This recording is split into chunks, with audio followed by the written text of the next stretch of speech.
Hey everyone, hope your QA paper went well. Let us do the paper analysis. They're asking us to find the value of x. Guys, whenever the number within the log is not a prime number, we have to express that in the form of a prime number. You look at 4. 4 is not a prime number, so how do I write 4? It is 2 square. So the power associated with the log becomes what? Multiplier. So log 2 square becomes 2 log 2 to the base x. Similarly, log 16. 16 is written as 2 power 4. So 4 becomes a multiplier, so 4 log 2 to the base x. Similarly, 64 is 2 power 6. So 6 becomes a multiplier, log 2 to the base x. And that is equal to what, guys? 12. So if I simplify this, 2 plus 4 is 6, 6 plus 6 is 12. It is 12 log 2 to the base x equal to 12. 12 will get cancelled on both the side. If I convert this into exponent now, x power, there's nothing remaining means 1 and that is equal to 2. The value of x is 2. So option B is the right answer. Guys, moving on to the next question. Whenever the question is lengthy, read the last part of it, guys. After how many months did MNP join the business? So that means they've clearly said, so MNP and XYZ have not invested the amount in the business for the same amount of time. Had they invested for the same amount of time, so whatever is their investment ratio, the same will be their profit sharing ratio also. But here, the time of investment is different. Who invested first? XYZ invested first. For how many years XYZ invested? XYZ invested for 1 year because the investment period for both of them is 1 year. But MNP did not invest for 1 year. After few months, MNP joined. That means after how many months MNP joined? That's what they're asking. So in the first option, they've said after 3 months. That means if MNP joins for after 3 months, so MNP will be in the business for how many months? Only 9 months. How about XYZ? He'll be in the investment for 12 months. So you can see, since we want the ratio, we can cancel these three zeros. You can just consider 168. So this 168 for how many? 12 months. So if I multiply that, it becomes 2016 is 2. And 112 for how many months? MNP invested for how many months? 9 months. We are hitting the option as 3 months. After 3 months, MNP joined. That means MNP will be in the business for 9 months. So I get 1008 2016 divided by 1008. That gives you 2. That means the profit sharing ratio is 2:1. So you get 2:1 only. That means option A itself is the right answer. Guys, moving on to the next question, the value of this. Guys, whenever the question is carry, I said the mantra is to plug in the value for A, isn't it? The plug in the value for A. Guys, you can see the base A has a root. So it's better always take A in such a way that A is a perfect square. So let me take A as 4. Guys, if I take A as 4, root of 4 is 2. So I have simplified root A. Into 4, I have to do into 4. Press equal. Then it has got a root. So how do I press the root? I mean, you have to press the root to get the root of this. Then I have to multiply that with this A. What is A into 4? You do press equal. Then there is a root. Press the root. Then multiply with A. What is A value? 4. Press equal. Then there is a root. Press the root, guys. So you get log 3.668 to the base. What is A value for? Root of 4 is 2. So guys, log 3.668 to the base 2. Guys, if I keep raising the power of 2, I should get what? 3.668. Definitely the power of 2 will be between 1 and 2. Yes or no? Definitely the power of 2 should be between 1 and 2 because 2 power 1 is 2, 2 power 2 is 4, 3.668 is definitely between 2 and 4. Yes or no? That means it should be, the power should be between 1 and 2. If you look at the first option, 7 by 8 is less than 1, even 15 by 16 is less than 1, 3 by 4 is less than 1. The obvious answer is option C, 15 by 8. Guys, hope it is clear. I told you how to simplify this with plugging in the values. Yes or no? Moving on to the next question, guys, we need to find the ratio of this. Always solve the denominator because ratio can be written in the form of what? Numerator by denominator. My denominator is this and numerator is this. Solve the denominator first. How do I do it? 140, press the root, divided by 3 or into 1 by 3, one and the same. Guys, I'll store this value by pressing M plus, then solve this. 35, press the root into 1 by 2 divided by Where is this value in the memory? How do I recall? MRC. Press equal 0.75. Which ratio would give you 0.75? 3:4. That is 3 by 4. Guys, hope it is clear. Solve the denominator. I mean the second term. That is 140. Press the root into 1 divided by 3. Store this value by pressing M plus. Next, solve the numerator. 35, press the root into 1 divided by 2 equal divided by denominator is memory. So how do you recall? MRC press equal 0.75. That means option D is the right answer. Guys, moving on to the next question. Alpha and beta are the roots of this equation. Guys, can this roots be, can the equation be factorized? Yes. Minus 6. Get me the two factors in such a way by adding which I get minus 1, which is definitely minus 3 and 2. If I multiply them, I should get what? Minus 6. As these are factors, roots are exactly of opposite sign. That means 3 and minus 2 are roots. You can plug in alpha as 3 and beta as minus 2. Guys, now I just have to use this expression and plug in the values. Alpha value is 3, 3 cube is 27, beta value is minus 2, minus 2 the whole cube is minus 8. Alpha square is 3, 3 the square is how much? 9. Beta square minus 2 the whole square is plus 4. Alpha plus beta, alpha is 3, beta is minus 2. Please simplify this. 27 minus 8 plus 9 plus 4 plus 3 minus 2, and the result is 33. Option D is the right answer. Guys, moving on to the next question, question number 6. The roots of the equation. Guys, we need to solve this equation, and where are the values of x? Where are the values of x? X values are in the options only. Guys, plug in the first option, that is 2. Guys, if I plug in x value as 2, 2 divided by 2 minus 1 is 1. 2 by 1 is 2 itself. 2 the square is 4. And 5 into 2, which is 10, plus 6, that will give you 0. So 2 definitely satisfies. Now we have to plug in whether 3 by 2 satisfy or not. Guys, how do I solve? First of all, I'll solve the denominator.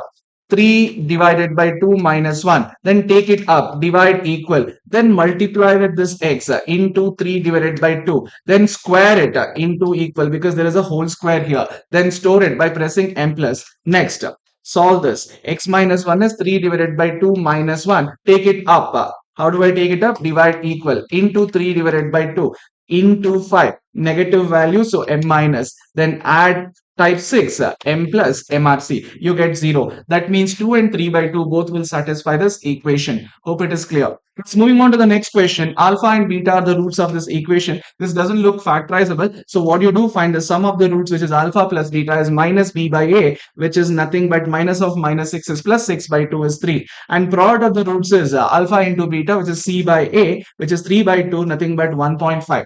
Guys, all that you need to do is you need to find the equation whose roots are alpha by beta and alpha beta by alpha. So how do I construct the equation? Sum of the roots. Guys, sum of the roots is alpha by beta plus beta by alpha into x plus product of the roots alpha by beta into beta by alpha equal to 0. Guys, what will happen to the product? It becomes 1. Now, please observe here. Can I take the LCM as alpha into beta? Yes. And if I take the LCM, it becomes alpha square plus beta square divided by alpha beta into x plus 1 equal to 0. Guys, what is alpha plus beta? Alpha square minus beta square. It is alpha plus beta, the whole square, minus 2 alpha beta. Very important formula I had given in quadratic equation. Yes or no? Divided by alpha into beta into x plus 1 equal to 0. Guys, what is alpha plus beta value? It is 3. 3 the square is 9. What is alpha into beta? 1.5. 2 into 1.5 is 3. 9 minus 6 becomes what?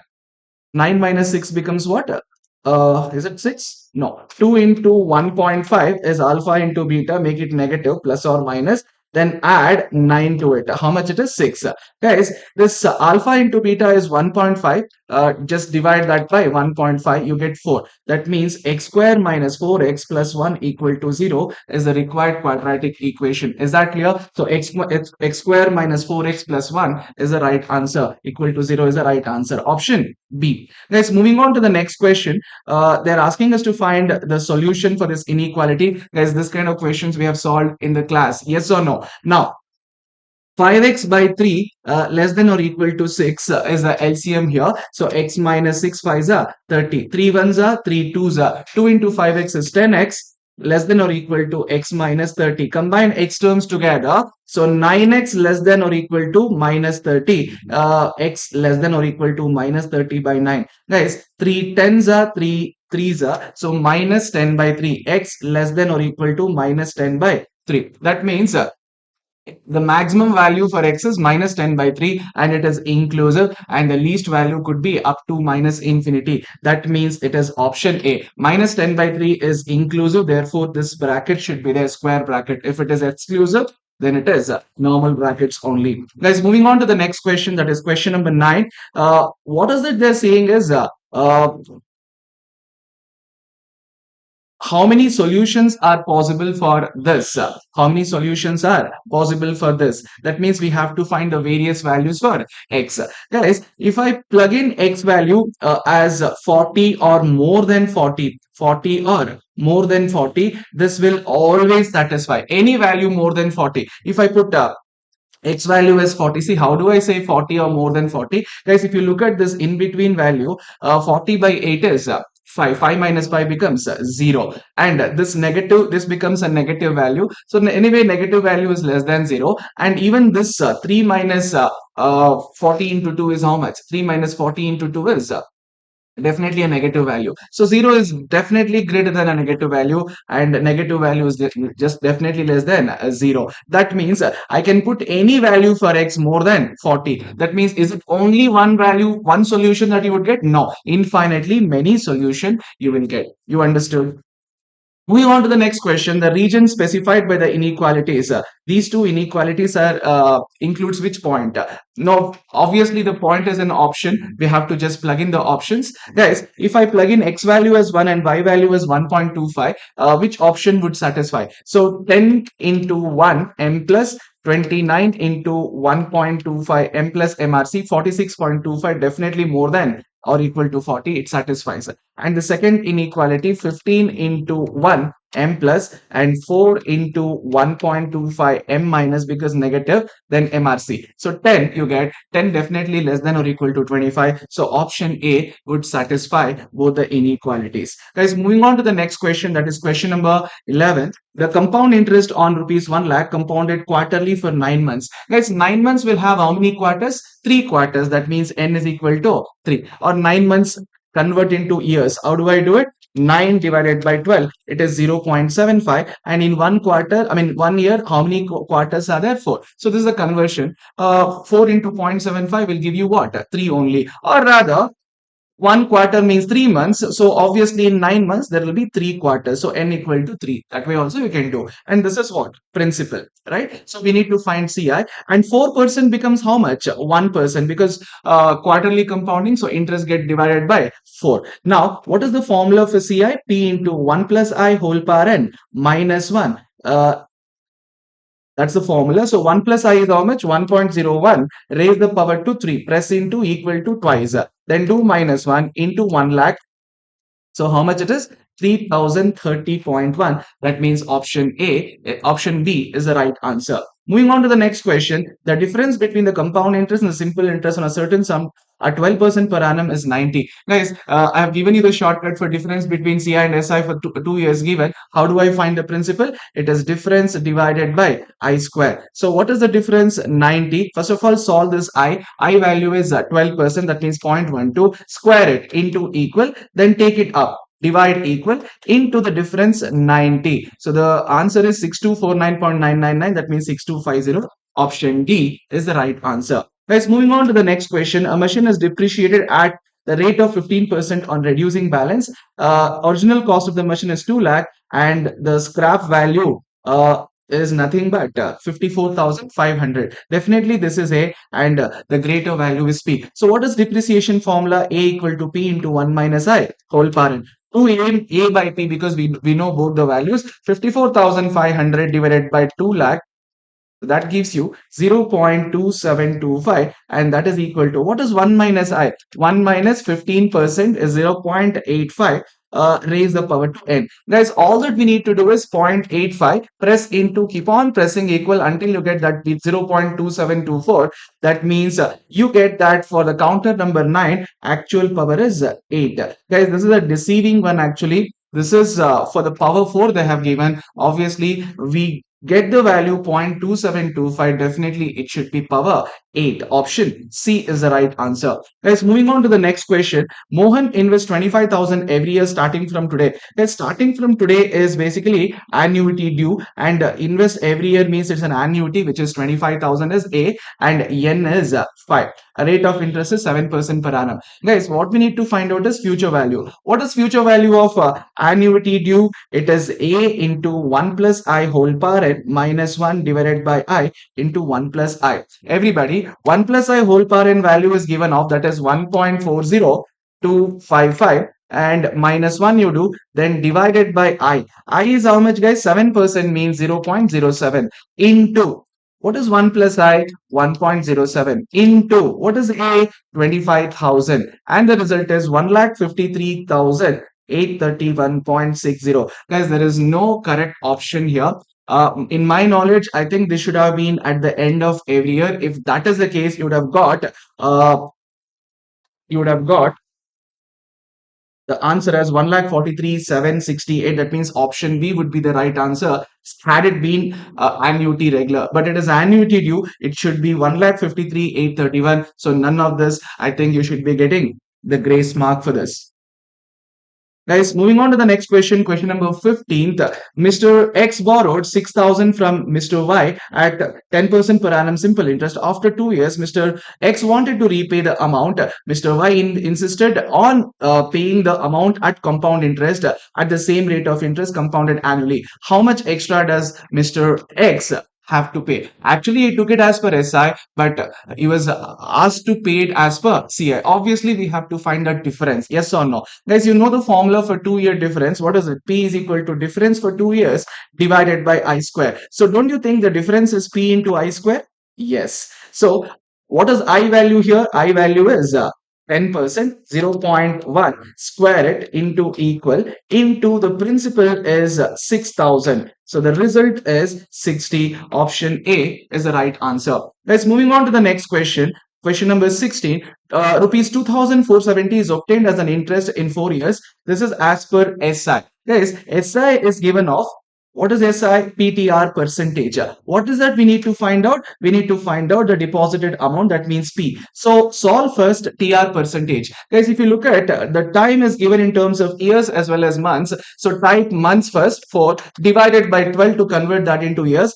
Add the given number of years, 4. So you get 4.3333, that is the time. Multiply that with the rate of interest 3%.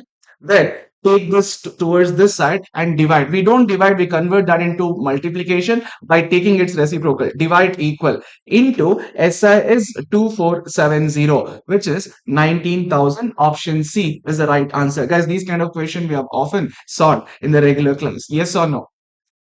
Moving on to the next question. The compound interest of rupees 4,900 is 1,661. Guys, CI is given off. What is CI formula? P into 1 plus I whole power n minus 1. What is that they're asking us to find? They're asking us to find the rate of interest. Guys, can I take CI and P together? CI is 1,661 divided by P is 4,900. Because I know both of them, I can combine 0.3389, and this minus 1 becomes plus 1 on the other side. So it becomes 1 plus I whole power n is 1.3389. 1.3389. Now, n value is how many years? 2 years. So power becomes 2. Now, where is I? I is in the option. So which option would satisfy? It is option D, guys. If I hit option D, that is 15.71. So 1.1571. 1.1571 is the conversion of 1 plus I.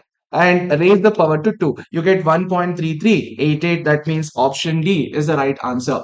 So 15.71% means 0.1571. When you add 1 to it, it is 1.1571. If you raise the power to 2, you get whatever is written on the LHS. Moving on to the next question, question number 18. Mr. XYZ is investing 86,000 in a bank fixed deposit scheme where interest will be payable at 12% per annum compounded half yearly. Half yearly means you don't get 12%, it is 6%, isn't it? Now it is ERI we need to find. What is ERI? 1 plus I whole power n minus 1 into 100, isn't it? So what is 1 plus I? It's not 1 plus 1.12, rather it is 1.06 because half yearly it is.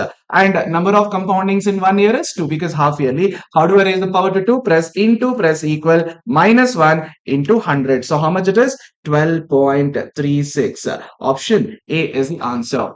Let's moving on to the next question. Mr. Y invested 2 lakh in a mutual fund mutual fund equity scheme. She redeemed entire investment after 96 months. 96 months means how many years? 96 divided by 12, that means 8 years, right? It is 8 years. Now, guys, please understand CAGR, it is 1 plus option power N2 minus N1 is equal to A2 by A1. Yes or no? What is A2? 6 lakh. A1 is 2 lakh. So if you divide it, you get 3. Yes or no? You get 3. Now 1 plus option power N2 minus N1. It is 8 years, right? So hit the options. Guys, if you see, it is 1472. It's option A only. It is there in the answer only. If you look up, if I hit 1.1472 and raise the power to 8, press into, keep on pressing equal till the counter number is 9, you get 2.999, which is nothing but 3 only. That means CAGR value is 14.72% only. Guys, they have not given 1 plus I whole power 8, they have given 1 plus I whole power 4. If you want 1 plus I whole power 8, just square this. Just square this value. That means 1.73 to the whole square is nothing but 3 only. Is it clear? Moving on to the next question. A loan of 5,000 is lent for 3 years at 10% per annum, compounded semi-annually. So obviously here the loan amount is P. And this is not an annuity problem, guys. So whatever loan is taken as what? Principal.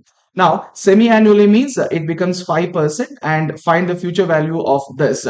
Guys, they have given of 1 plus I whole power n value. So we need to find the future value means amount P into 1 plus I whole power n. 1 plus I whole power n is 1.34 into P is 5,000 and the result is 6,700. Option C is the right answer. Guys, moving on to the next question, that is 21st. One person wants to have 20,000 at the end of 6 years. That means it's a future value, that is future value or amount you can take, because it's not an annuity problem. If it has to be an annuity problem, definitely there should be a what repeated deposits. Is there a repeated deposit? No, it is only a one time deposit.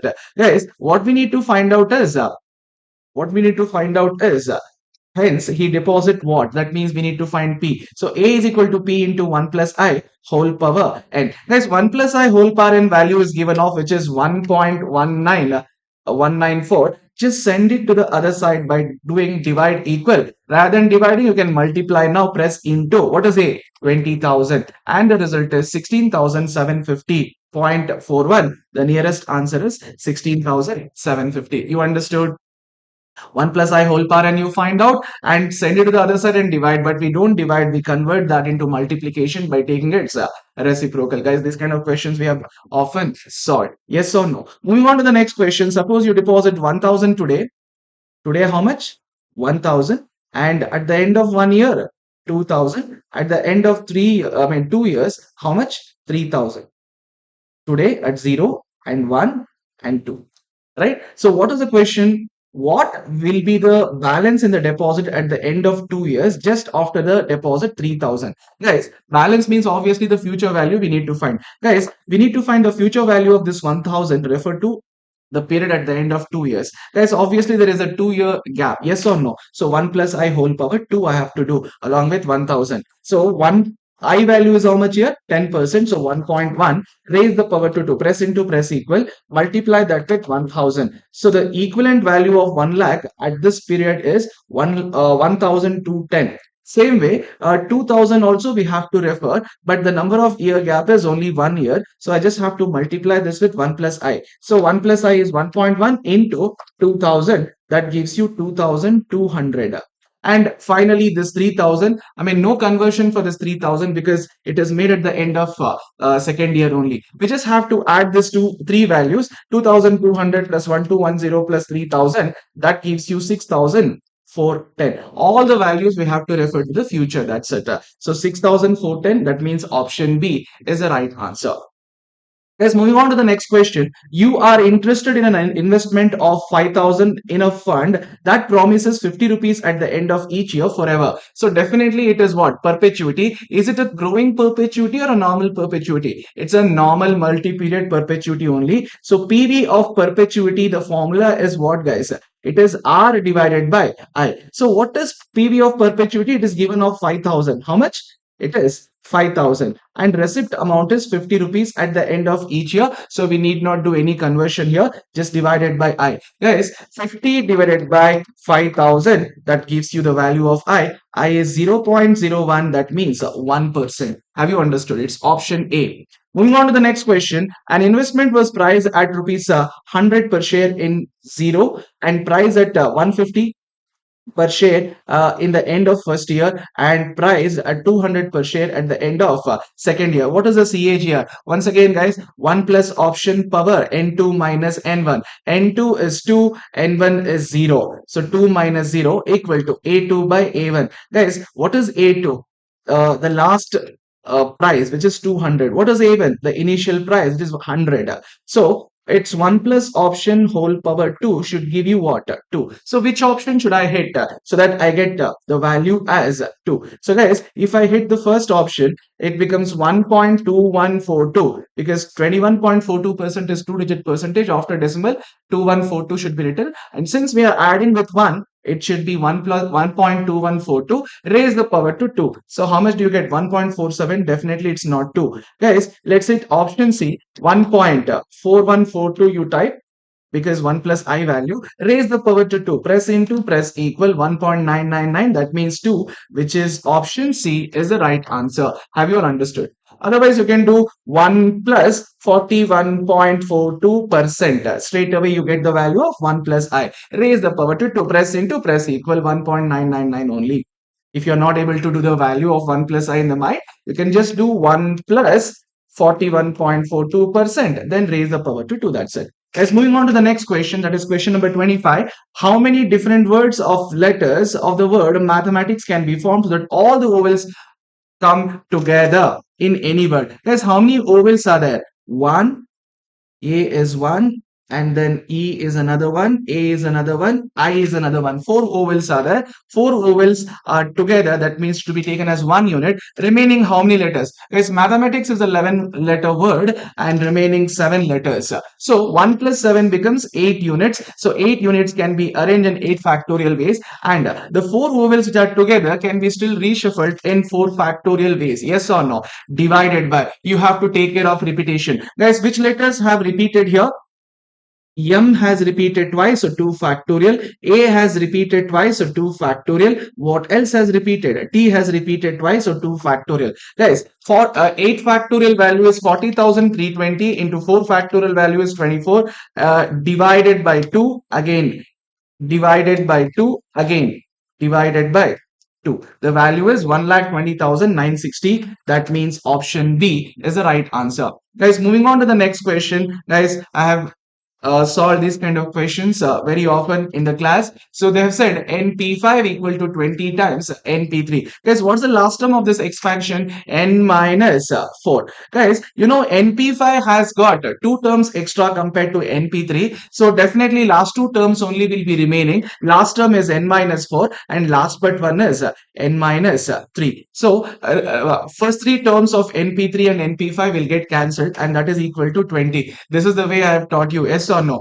Otherwise, you will have to write down NP5 has 5 terms in the expansion, n into n minus 1 into n minus 2 into n minus 3 into n minus 4 equal to what? 20 into n minus 1 into n minus 2. Right? So n into n minus 1, n minus 2, these 3 terms will get cancelled on both the sides. So n minus 3 into n minus 4 equal to 20. So just do the option hitting. That means option B would satisfy 8 minus 3 is 4. 5, sorry, and 4 minus 8 minus 4 is 4. 5 4s are 20. Option B is the right answer. Guys, moving on to the next question. In a school, for a class monitor selection, there are six candidates, and the students need to choose up to three monitors. A student can vote for one or two or three. Guys, or means addition. First of all, how many ways a student can vote for one candidate? There are six candidates. He has to select one candidate. That means 6C1. Or means plus. There are six candidates. He has to vote for two in this case. That means 6C2. Or means plus. 6C3, the last case. Yes, 6C1 is 6, 6C2 is 6 into 5 divided by 2, which is 15, and 6C3 is 6 into 5 into 4 divided by 6, which is 20. So 6 plus 15 plus 20, and that makes it 41. Option A is the right answer. Let's moving on to the next question, that is 28. Different words are made with the rearrangement of the letters of the word tropical. In such a way, vowels occupy odd places only. Everybody, how many letter word is tropical? So there are 4 plus 4, 8 letters are there. So vowel should be in where, which position? Odd position. There are 4 odd positions. And how many vowels?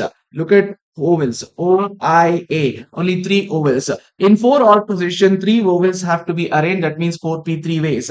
Remaining letters are 5. Remaining places by default are 5, which is 5 factorial. Guys, any repeated letter here in tropical? No letter is repeated. So 4p3 is nothing but 4p4 only, because you know the fact that npn is same as npn minus 1. 4p3 is 4p4, which is 4 factorial, which is 24 into 5 factorial is 120. The answer is 2880. Option C is the right answer. Guys, moving on to the next question. The common difference of the arithmetic progression. Guys, they have only said it is AP. How do I find the common difference? It is T2 minus T1. Guys, 1 minus 3b by 3 minus 1 by 3. Yes or no? If I subtract these two, 1 minus 3b minus 1 whole divided by 3. So 1 plus 1 minus 1 cancel. Minus 3b by 3 is minus b. That means option A is the right answer. Easy laddu question, guys. Guys, next question is they've said x, 2x plus 2, 3x plus 3 are in geometry progression. Guys, for them to be in geometry progression, what is the condition? T2 by T1, T2 by T1 equal to T3 by T2. Yes or no? That's a common ratio. T2 is 2x plus 2. Can I not write 2x plus 2 is 2 into x plus 1? Yes. Divided by T1 is x equal to T3. Guys, can I not write 3x plus 3 as 3 into x plus 1? Yes. Divided by T2 is what? 2 into x plus 1. Rather than writing, I can take the common and just simplify it. Yes or no? So x plus 1 will get cancelled on both the side. Just do the cross multiplication. 2 2s are 4. 4 into x plus 1 equal to 3 into x. Remove the brackets, guys. 4x plus 4 equal to 3x. Combine x terms together. So x equal to minus 4. Guys, if I plug in x equal to minus 4, so what is the common ratio? Everybody, x equal to 4. So first term is 4, second term 2 4s are 8, 8 minus 8, sorry, minus 8 plus 2 is minus 6. Then 3 into minus 4 is minus 12, minus 12 plus 9 is minus 9. So x value is minus 4, sorry. So guys, what's the common ratio? 6 by 4, which is 1.5. I just have to multiply 1.5 to 9 minus 9. So 9 into 1.5, which is 13.5. That means minus 13.5. That is the fourth term. That's what they're asking us to find. Yes or no? Is it clear? Just find the common, just find the value of x and find out the three terms to find the common ratio. Then multiply that common ratio with the last, that is third term, to get the fourth term. Have you understood? Guys, moving on to the next question. Sum of all natural numbers between 200 and 600. Guys, these kind of questions we have done under type 2. Yes or no? Type 2 of geometric progression. Yes or no? So all these varieties of question we have done in the regular class, isn't it? And it is also discussed in the marathon class also. Guys, number of all natural number between 200 and 600. What's the first natural number which is exactly divisible by 13 after 200? It is 208. Yes or no? Trial and error we have to do. So first natural number is 208 after 200. And the last last number which is divisible by 13 is, guys, 599. Definitely not divisible by 13. 598, you check. It is completely divisible. So 598 is the last term. Yes, this is the first term and this is the last term. Guys, if I want to find the sum, it's n by 2 into a plus l, because I know the first term and the last term. I have given you the shortcut to find n. What is it? L minus a by d plus 1. Everybody, L is 598 minus a is 208 divided by the common difference, definitely 13, plus 1, that gives you 31. Number of terms are 31. Guys, just do the simplification. A is 208 plus L is 598 into 31, that is n, divided by 2. The result is 12,493. Option A is the right answer. Guys, moving on to the next question, that is question number 32. The sum of the first two terms of the geometric progression is 14. This is one of the practice questions in our material. Yes or no? The similar question only. Sum of the first two terms of a geometric progression is 14. That means A plus AR is equal to 14. First term is A, second term is AR. Guys, don't you think A into 1 plus R is 14? Yes, sir. Now, guys, what else they have said? Sum of infinite terms. That means S infinity, that is A divided by 1 minus R is 32. Guys, we just have to do trial and error. I mean, to find a value of, to plug in the value of R. Guys, if I plug in the value of R as 0.5, that means this becomes 1.5. If I take back to the other side, so 14 divided by 1.5, a value becomes a decimal one. So always avoid the decimal values. That means option A cannot be the answer. Always choose an option where that gives you a whole number value. Guys, let me hit option B now. If I hit option B, R value is 0.75. So 1 plus 0.75 is 1.75. Guys, 14 divided by 1.75, that gives you 8. So A value becomes what? 8. Now plug in A value 8 and R value is 0.75 in this equation. See whether you get what? What is it? 32. Guys, 8 divided by, what is 1 minus 0.75? 0.25. So 8 by 0.25 is 32. That means option B is the right answer. Is it clear?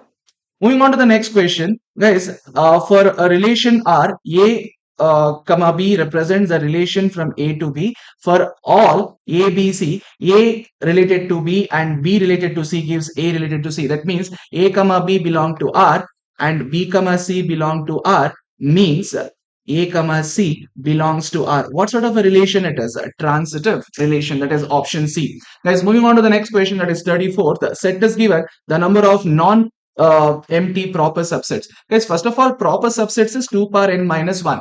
Correct. This includes a empty set, that is null set. So non-empty, if you want, if you have to subtract that null set also. Proper subsets is 2 power n minus 1, that's it. But that proper subsets include the null set also. Now, if you want the non-empty, I have to subtract what? The empty set also. That means 2 power n minus 2. N is 5. 5 elements are there. So 2 power 5. That means 32. 32 minus 2 is 30. So number of non-empty proper subsets are 30. Guys, moving on to the next question. It's a fog. So function of a function. We have discussed this in the marathon videos. Yes or no? Marathon we have discussed in the regular classes also. We have done questions like this. Guys, f of g of y is what they're asking. So underline g of y. Yes or no? Underline g of y, because outer function is given the priority. So leaving out outer function, underline this. Now whatever we underline, we take it as what? X. This looks like f of x. What is f of x, guys? 1 divided by 1 plus y. But in place of y, I should write whatever I have underlined, that is g of y. What is g of y? Y plus 1 divided by y. Just take the LCM and solve this, guys. It is LCM is what here? The denominator y. So y plus 1. So y goes up.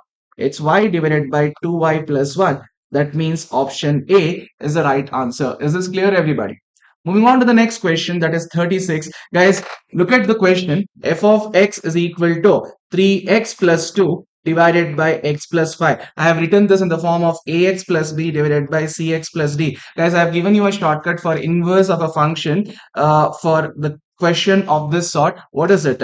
Dx minus b divided by a minus cx. Tell me, guys, first of all, so I wrote x terms as the first term in both numerator and denominator. I have done the rearrangement to achieve in this format ax plus b divided by cx plus d. So apply the shortcut, guys. What is the value of d? 5. 5x minus what is the value of b here? It's 2 divided by a value is what?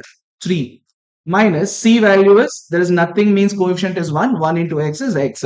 Guys, this is the answer. But they have asked in terms of y. So it's going to be 5y minus 2 divided by 3 minus y. Yes or no? But if you look at the options, none of the options show like this. But if you look at option C, if I take out negative sign from both numerator and denominator, it becomes what? 2 minus 5y, y minus 3. That means option C is the right answer. Have you understood? Guys, moving on to the next question, 37. Guys, again, I have given you a shortcut for such questions. It's an implicit function. The shortcut for implicit function is what? Minus of. For the numerator, differentiate x terms with respect to x, treating what as constant? Y as constant. Guys, y square is a constant for numerator. Derivative of x square is 2x. Plus y is a constant. Derivative of a constant is 0. So we are done with the numerator. Now for denominator, exactly ulta. What is constant for denominator? X is constant, so x square comes out. Derivative of y square with respect to y is 2y plus derivative of y with respect to y is 1. That means what's the right answer? It is option A, 2y square x. It is there in the numerator, but with a negative sign, guys. It should be with a negative sign. That is option B is the right answer, not option A. Right? Because option B only has got a negative sign. So it is minus 2y square x divided by 2yx square plus 1. Moving on to the next question, that is question number 38. The cost of a function of an organization is given by C of x. Guys, cost function is given. They're asking us to find the level of output with at marginal cost is the minimum. First of all, how do I find the marginal cost? I have to differentiate the cost function. Yes or no? Derivative of cost function. Derivative of 500 is 0. Derivative of 5x is 10x with a negative sign. Yes or no? Plus derivative of x cube is 3x square divided by 3. 3, 3 cancel. I get x square. Now, where is x value? I mean, output level means x value only. Where is x value? It's in the option. If I hit first option, what do I get? Minus 10 into minus 10 into 5 is minus 50. Minus 50 plus 25, it gets you minus 25. If I hit 4, minus 40 plus 16 is minus 24. If I hit 10, 10 into 10 is 100, so minus 100 plus 10 square is again 100, it gives you 0. If I hit 6, 10 into 6 is 60, that with negative sign, minus 60 plus 6 square is 36, minus 60 plus 36 is minus 24. So which one is giving you the least? Minus 25 is only the least. Yes or no? That means that happens at x value equal to 5. So option A is the right answer. Guys, look at the next question, question number 39. I have discussed this question under the concept special integral. What is this basically? Power of x in both numerator and denominator is same. Whenever a question is of this sort, you know how to solve it. X plus the numerator in terms of denominator. That means in place of the numerator, write down denominator straight away. Now, x plus 2 I have written. You have to add or subtract something to make it x plus 3. Definitely I have to add 1 to it. Yes or no? Divided by x plus 2. Split it. X plus 2 divided by x plus 2 plus 1 divided by x plus 2, both under the integration. Everybody, what is this? 1. Integration of 1 is x plus integration of this is, it's an ax plus b form, obviously a linear factor. So it can be treated as what? X. So integration of 1 by x is log x, log of x plus 2. Now I have to apply the limits. 0 to 4. It's upper limit minus lower limit. Upper limiting value for x is 4. So it's going to be 4 plus 4. 4 plus 2 is 6. I'm done with the upper limit. Now lower limit. If I apply the lower limit, x value becomes 0. 0 plus log of 2, because 0 plus 2 is 2 only. So what is the answer? 4 log 6 minus log 2 is the answer. That means 4 plus log 6 minus log 2. That means option B is the right answer.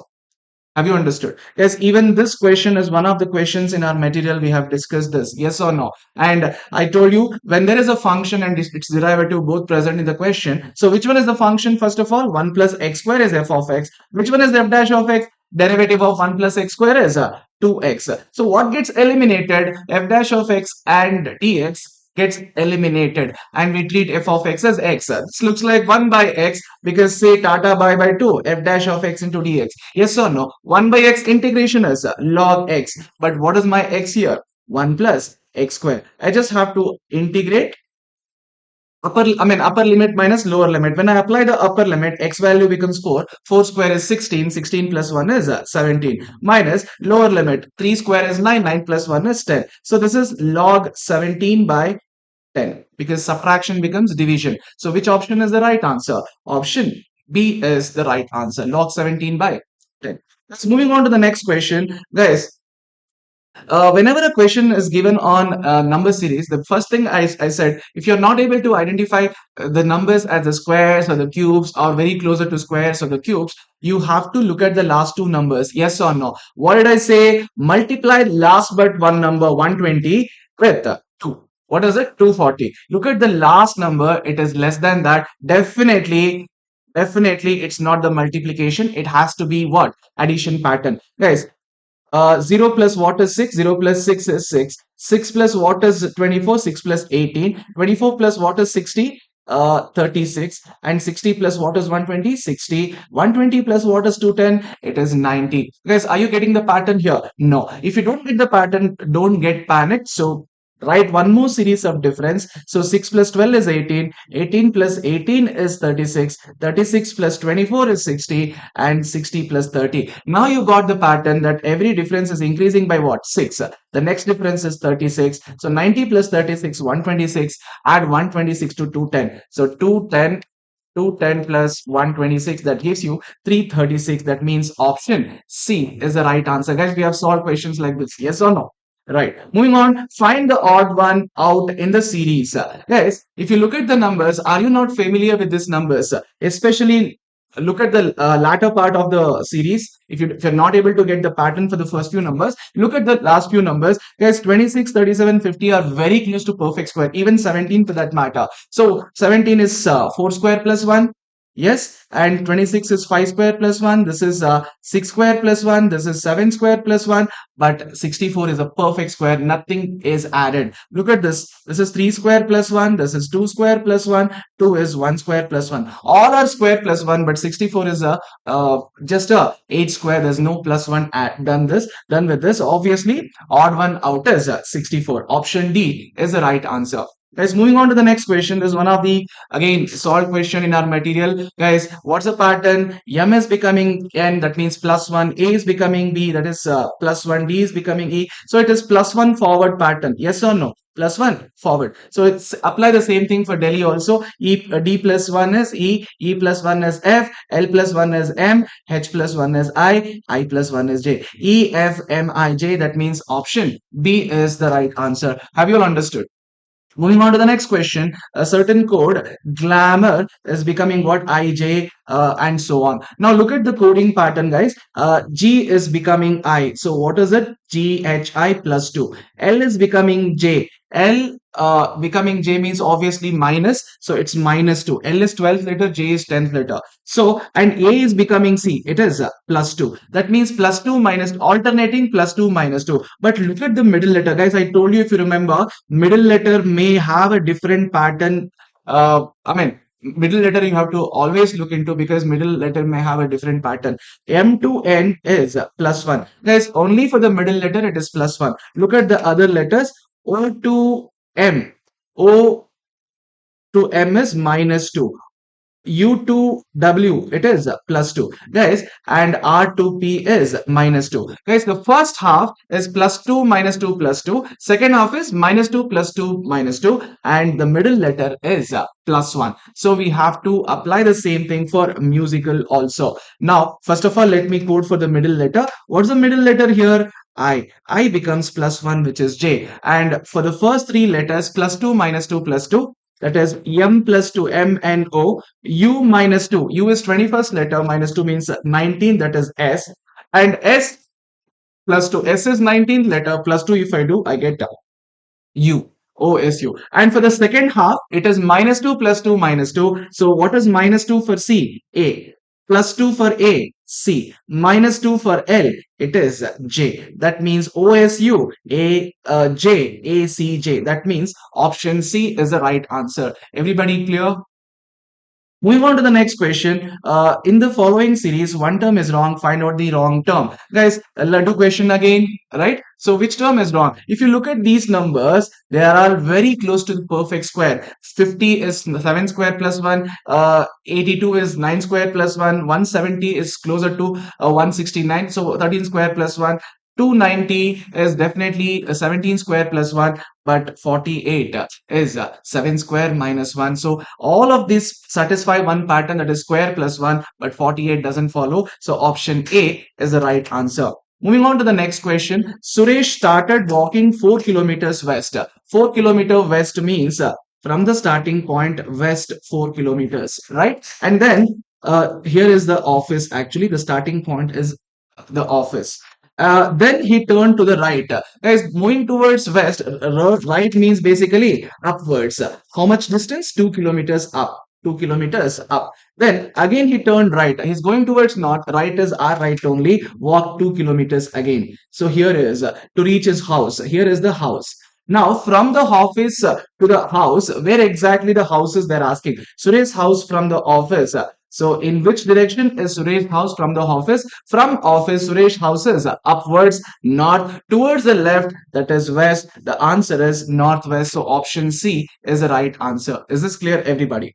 Moving on to the next question. PQR walked 50 meters towards east. From the starting point, PQR walked 50 meter towards the east. Then took right turn. From east, right is downwards and walked how many? 40 meters. Done with this. Then took the left. Guys, going towards south, left is which side? R, right. And walked how much? 30. Walked how much? 30 meters. In which direction is he now from the starting point? From the starting point, the final point is downward, that is south. Towards the right, that is east. So the answer is southeast. Option C is the right answer. Guys, moving on to the next question. Starting from a point A, PQ walked 40 meters towards south. From a point A, PQ walked 40 meters towards south. She turned left. Left means R, right. How many meters? 40 meters. She then turned left. Left means downwards or upwards? Upwards. That means 40 meters. And she then turned left. Left means our left only. How many meters? 60 meters. Definitely she has to surpass A. So surpass A by how much? 20 meters. Because total is 60. This distance is 60. And definitely from A, 20 meters left. So here is the point B.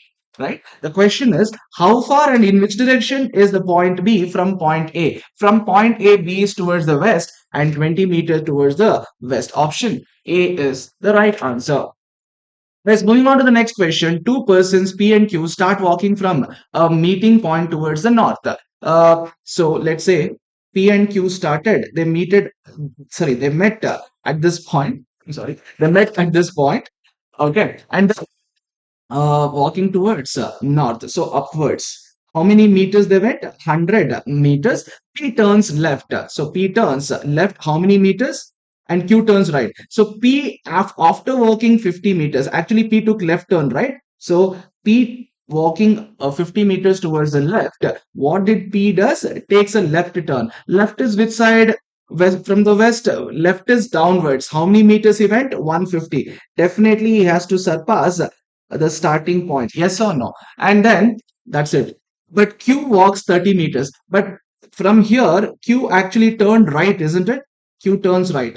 After turning right, walked how much? 30 meters, they have said. Yes, sir. And then turns to his right. Right is which side? Downwards. How many meters? It's 90 meters. 90 means definitely above PQ only. Yes. Now the question is, what is the shortest distance between P and Q in meters? Everybody, here is Q, here is P. So definitely this is the shortest distance.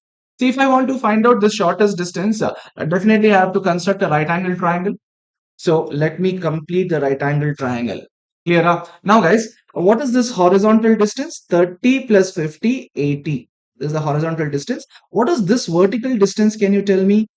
Everybody, see, this is 90. This is 90. 90 plus what is 150? It is 60. Guys, I got to know the vertical side of this right angle triangle is 60. Horizontal side is 80. So how do I find out this distance x? So x is root of 60 square plus 80 square, which is nothing but 100, isn't it? So option C is the right answer. Guys, moving on to the next question. A hunter is chasing a deer by running 200 meters in east direction. So starting point 200 meters in east. Turns to his right. Right is which side? Downwards only. How many meters? 100 meters. Turn to his right. Now tell me, going towards south, right is which side? Left side. Our left side. How many meters? 90 meters. Turning to his left. Tell me left is which side? Left is downwards. How many meters? 50. And then turn to the left. Left is our right. How many meters? 120. Correct. And then finally he turns to the left. Left is upwards. How many meters? 60. 60 means definitely surpass this 50. Yes or no? So here is the person, right? Here is the hunter. Here is the hunter. Where did he now see the deer? He sees the deer in front of him, which is 100 meters. That means somewhere here at a distance of 100 meters, here is a deer, right? So they're asking, where is the hunter standing with respect to the deer now? With respect to the deer, the hunter is exactly below. That means south. Option A is the right answer. Everybody clear? As moving on to the next question, 51st, that is six persons A, B, C, D, E, and F are sitting in a circle facing the center. So let's draw the circle. Six positions. Now, A is facing D. Guys, facing means you can just mark wherever you wish. A and D are facing each other. Then C is left of A and right of E. C is left of A and right of whom? E. That means C is left of A means in our point of view, it has to be shown as right because A is above the half circle. So left is shown as right. So C should be here and C right of E. That means E should be here. Then only, sorry, here is C. Then only C is right of E. You understood? Next, D is between B and E. So D is between B and E. So D is already been marked. So B should be over here. Only one person remaining. Who is that person? F. The question is, which of the following statement is incorrect? So F and C are neighbors, they have said, but F and C, there's one person between. Definitely option A is only the incorrect option. Guys, 52nd question. Six persons A, B, C, D, and E, F are sitting in two rows with 3% facing the same side. That means if 3% face the north, other 3% also face the north. Guys, C is sitting in the middle of the first row. B is in the left of C. E is also sitting in the middle. A is sitting in the right of E. F is sitting in the right of C. Who is not sitting at one of the ends of any row. Guys, if you see there is an option E, there about E, they have clearly said E is also sitting in the middle. If E is sitting in the middle, definitely he cannot be at any of the ends. Yes or no? So option B, without having to draw the figure, you can solve this question. They have said E is sitting in the middle. Definitely he cannot be at any of the ends. Option B itself is the right answer. Guys, this is a smart way of answering the question without having to draw the figure. Guys, 53rd question. Six people A, B, C, D, E, F are sitting in a hexagonal shape. Hexagon means this is how it is. Yes or no? Now, guys, always look for a sure statement. What is it they've said? F is in the middle of D and C. But have they said about no? B and C are adjacent. That means B and C are neighbors. Let me mark B and C here. Now, regarding the people whom you have marked, find the statements. F is in the middle of D and C. Definitely, F should be here. D should be over here. So now, find the statement connecting to F, C, P, and D. What is it? D is not adjacent to C. So D is definitely not adjacent to C or E. So definitely E should be here because D is not adjacent to what they have said. D is not adjacent to C or E. So I cannot place E here. E has to be over here. Who is the other person remaining? A is the other person remaining. Yes or no? So A is not adjacent to B or C. Definitely you can see A is not adjacent to B or C. That means which of the following is not a correct neighbor pair? A and F. Definitely not the neighbor pair. D and F are the neighbor pairs only. B and E are the neighbor pairs only. C and F are the neighbor pairs only. Who are not the neighbor pairs? Definitely A and F. Option A itself is the right answer. Guys, moving on to the next question. You see, seven persons, namely T, B, L, A, P, Z, R, are standing in a row facing east. So they are east facing. Guys, always search for a sure statement. What is a sure statement over here? Uh, L, who is third to the left of B. L is third left of B. That's a sure statement. So if B is here, left is which side, guys? Facing east, left is upwards or downwards? Upwards. So where should be L? Third left, first left, second left, third left. Here should be L. And also they have mentioned that is at the end.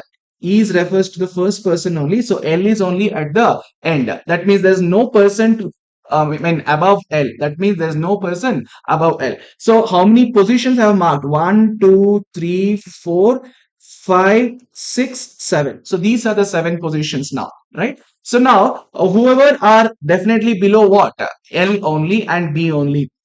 Now, please understand, find the statement connected to L and B. Guys, R is fourth right of L, they have said. So, first right is this, second right is this, third right is B, and R should be over here. Is this clear? Next. Connected to B and L, do you have any statement? A is between B and Z. Definitely A should be here, Z should be here. Correct? A is between B and Z. So, definitely Z should be here and A should be at this place. Clear? And only two positions remaining. What is it? What is it? It is given that T is to the right of R. T is to the right of R. And T is to the right of R. They're asking who is at the immediate right of T. That means there should be someone to the right of T. Yes or no? They're asking who is to the immediate right of T. Definitely here also I can place T. Still T is right of R only, but they're asking who is immediate right of T. That means there should be one person to the right of T. Who could be that person? Only person remaining is P. So P is only immediate right of T. Have you understood? So option C is the right answer. Let's moving on to the next question. Eight friends, namely P, Q, R, S, T, U, V, W, are sitting on a bench and facing the north. U is sitting between S and V. Is it a sure statement? No. Q is sitting between W and P. Is it a sure statement? No. T is third left of V. This is a sure statement. V is the reference person. So where is T? First, second, third. Here should be T. W is third left of R. I cannot mark W as of now. But the thing is, V is at the one of the corners. That means V cannot be at the left corner. V should be at the right corner only. That means total how many persons are there? 8 persons. So 4 positions I have marked. There should be how many more positions? One, 2, 3, 4 positions to the left of T. Total how many positions? 8. 1, 2, 3, 4, 5, 6, 7, 8. Now, what have they said? There are, W is third left of R. If that is the case, R should be here. W should be definitely here. You understood? Because they have said something about V and T. What is it? Q is sitting between W and P. Q is sitting between W and P. So it satisfies. Then what next? U is sitting between S and V. U is sitting between S and V. U is sitting between S and V. U is sitting between S and V. That is also satisfied. Q is sitting between W and P. That is also satisfied. Question is, who is sitting immediate right of W? Q is only sitting immediate right of W. Have you all understood? Guys, if you follow that Shah statement concept, you can definitely solve such questions comfortably. Moving on to the next question, a girl introduced a boy as a son of a daughter of. Guys, whenever a question like this, introducing a person or pointing out a person, is there a quotes in this question? No quotes. Guys, without the quotes, whatever is or as, that should be written where? Within the bracket, right? So who is the reference person here? Boy. So whatever comes after is or as should be written within the bracket. What does that have to write? Son. Guys, I have to split the word before the word of. Of is the splitting point. So son. So boy should be the son to someone. Who is that someone? Daughter. I have to break at daughter because what? There's a wording of. So this girl, I mean this lady whom I have marked as daughter, she should be a daughter to someone. Where should be that someone? Above. Who is that? Father of her uncle. Father of whom? Her uncle. Definitely her uncle should be besides daughter. Then only this person whom I have marked as father, he will be a father of this person, her uncle. If her uncle is here, where should be she? She should be a sibling to, she means who? Her refers to, without the quotes, her refers to the speaker only. Without the quotes, her, she refers to the speaker. With the quotes, her refers to the reference person. Hope you remember that, right? So she is a sister to the boy, boy is a brother to the girl. There is one more possibility. She can be even a cousin also. I mean, he can be even a cousin also, right? Option D is the right answer. Brother or. Question is, who is the boy? The boy is girl's what? Boy is girl's brother in this case, as a closest relationship. Boy could be even a cousin. Guys, 57, A and B are brothers. A and B are brothers. C and D are sisters. Guys, we have solved this question. It's one of our material questions, the practice questions actually. C and D are sisters. So we cannot mark C and D as of now. They've said A's son is D's brother. A's son will be definitely below. He is the brother to who? D. Brother to who? D. Now we can go back to the sentence. C and D are sisters. So D and C are sisters. Now the question is, how is B related to C? Guys, these three people, B is uncle, paternal uncle actually. Yes or no? So option D is the right answer. 58th question. Mr. X, Miss X told Miss Y. So Miss X is a speaker here. Miss Y is the listener here. Girl I met yesterday at the market was who? The girl. So reference person here is the girl. Was, is, whatever comes after is or was should be marked within the bracket. What is that? Youngest daughter. Youngest daughter. To someone, that someone should be above. Who is that? Brother-in-law. Who is that? Brother-in-law. To someone. To someone. Who is that someone? My friend's mother. Definitely brother-in-law to my friend's mother means brother to my friend's father. So definitely my friend's father should be a brother to this fellow. My friend's father. So my friend's mother should be besides my friend's father as his wife. Yes or no? My friend's mother. So where should be my friend? Below my friend's father or mother. So here should be my friend. Yes or no? Now, you see, for my friend's mother, this person is a brother-in-law. Justified? Now the question is, how is the girl, this is the girl actually, related to Miss X's friend? Miss X's friend is here, right? These two are cousins. Yes or no? They are not the siblings. They are not the children of the same parents. They are the children of the two siblings. Definitely cousins. Option A is the right answer. Yes, moving on to the next question. There are six members named A, B, C, D, E, and F. It is given that E is the brother of A's husband. E is the brother of A's husband. So A's husband should be a sibling to E. And where should be A? A is a female. Correct? Now, next thing is F is the mother of E. So F should be above E. Right? Female. And then B is the daughter of D and A. B is a daughter of D and A. That means A's husband is D only. You understood? D is only A's husband. So where should be B? B should be below D. Correct? Daughter. Is it clear? And is the granddaughter of C. So B is a granddaughter of C means definitely wife of husband to F. Then only for these two people, B will be a granddaughter. Yes or no? The question is, how is C related to E? How is C related to E? To E, F is mother, C is a father. Yes or no? Option B is the right answer. Is this clear? Guys, moving on to the next question. It is given that a person named A is married to B. A and B married to each other. The person E is the brother of D and the person B is the mother of C. B is the mother of C and A is definitely a male. Guys, they've said E is the brother of D. I cannot mark D as of now. And then B is the mother of C. We have marked. Whose sister is D? C's sister is D. C's sister is D. Now I can go back. E is the brother of D. So E is besides D as a brother. Now, what is the question? How is D related to A? So to A, D is a daughter. To A, D is a daughter. Have you all understood? You want me to explain once again? Look. So what are they said?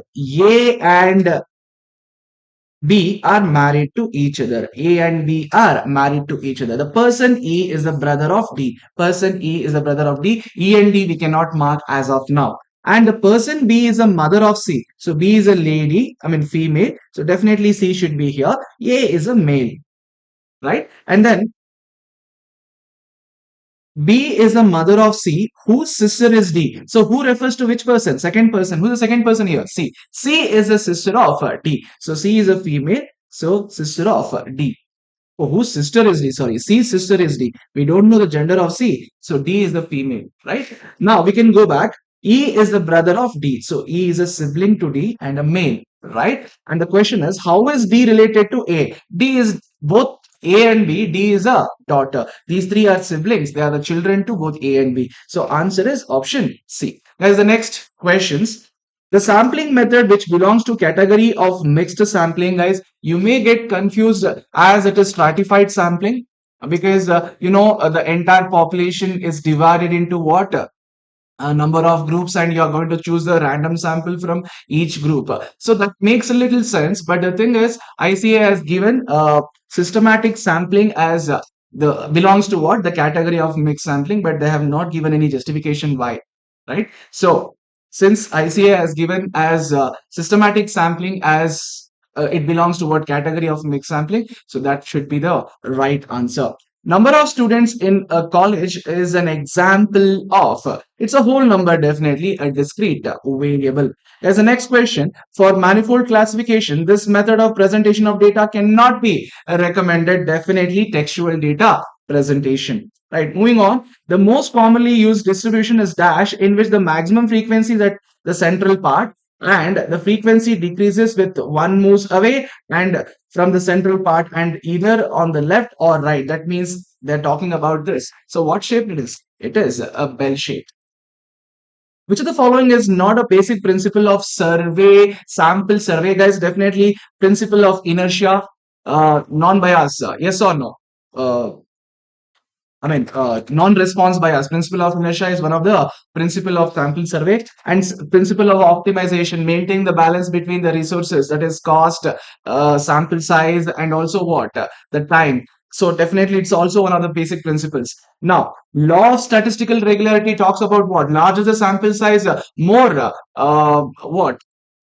uh, tendency is that the sample converges to what? True value parameter on an average. So law of statistical regularity talks about what? Large numbers only. Larger the number of, sample size, definitely the parameter and the statistic will converge each other on an average. So definitely it is principle of large numbers, because large numbers is a part of what? Law of statistical regularity. So it should be option C. Principle of large numbers is not a basic principle, because law of statistical regularity talks about large numbers only. Yes or no? So it is option C is the right answer. Moving on to the next question, 66. After singing competition on a live TV show, the winner is selected according to the number of likes each candidate has received on messaging app. The method of data collection is known as. Guys, don't you think it is purposive sampling?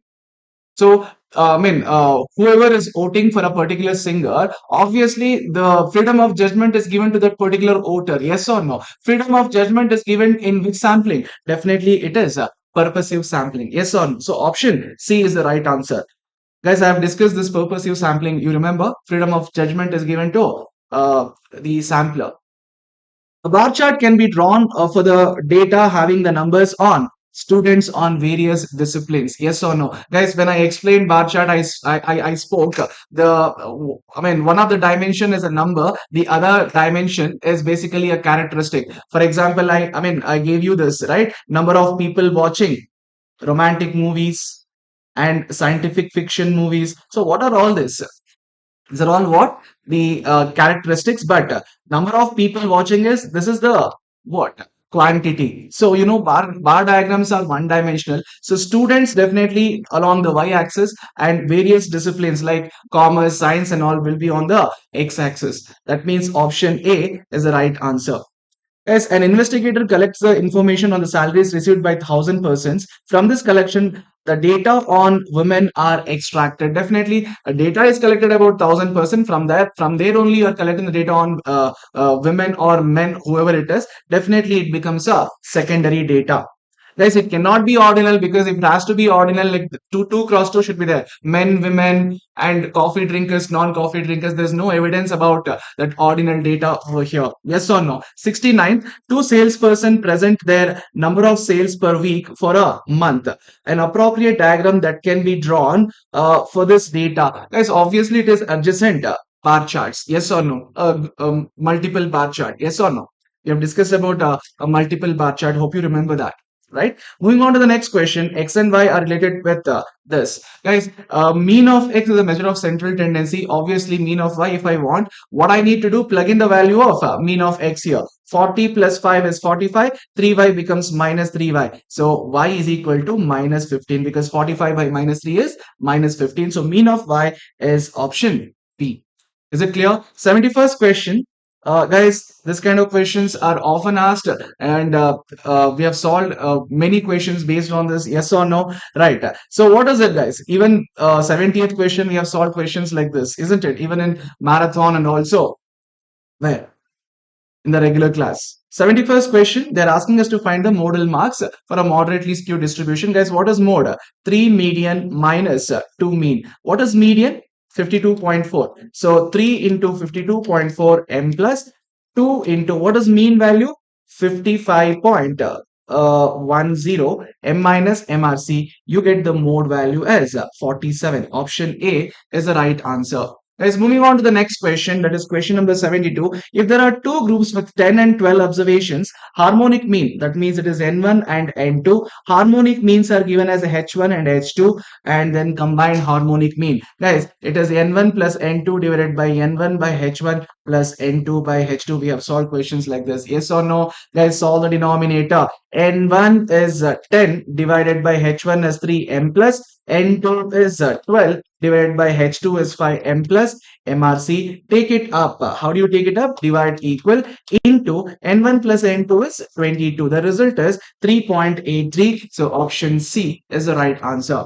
Guys, moving on to the next question. The best measure of dispersion for open-end classification is definitely the quartile deviation, and which does not affect it due to what? Change of. Guys, be it standard deviation, quartile deviation, range, or any measure of dispersion, they do not get affected due to shift of origin. That means option C is the right answer. We have discussed these things, guys. Yes or no? Guys, coefficient of range, Laddu question. L minus S divided by L plus S into 100. So what is L plus S? First of all, L plus S. Largest observation is 93. Smallest observation is 53. Guys, 93 plus 53, take it up, divide equal, then multiply that with, guys, the difference between these two is what? 40. Multiply with 40 into 100. That gets you 27.39. Option B is the right answer. That's coefficient of range for you. Guys, next question, calculate the harmonic mean. Calculate what? Harmonic mean. Guys, what is harmonic mean for what sort of a data is this?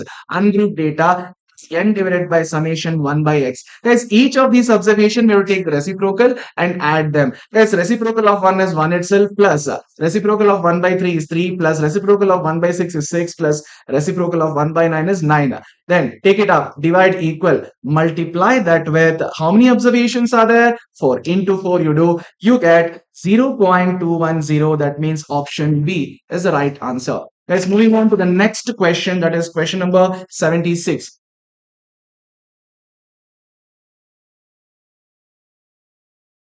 Guys, these kind of questions also we have discussed. CV is what? SD by AM into 100. Everybody, what is SD? X minus X bar the whole square under summation divided by N, everything under the root. First of all, we need to find X bar. What is X bar, guys? Add all the values. 7 plus 5 plus 9 plus 3 plus 6 divided by 5, that gets you 6. Now we need to take x minus x bar the whole square. Guys, 7 minus 6 is 1, 1 the square is 1 plus 6, 5 minus 6 is minus 1 the whole square is plus 1. Then plus 9 minus 6 is 3, 3 the square is 9, add 9 to it. 3 minus 6 is minus 3 the whole square is 9, so add 9 to it. Then 6 minus 6 is 0, no need to add. Divided by, what is it guys? 5. Press equal, press the root. So you get SD as 2. Now 2 divided by, what is AM we got? 6 into 100. So 2 by 6 into 100, that gets you 33.33. Option A is the right answer. Guys, moving on to the next question. The set contains 7 numbers whose average is 12. Guys, what is the total of these 7 observations? Total summation x is how much?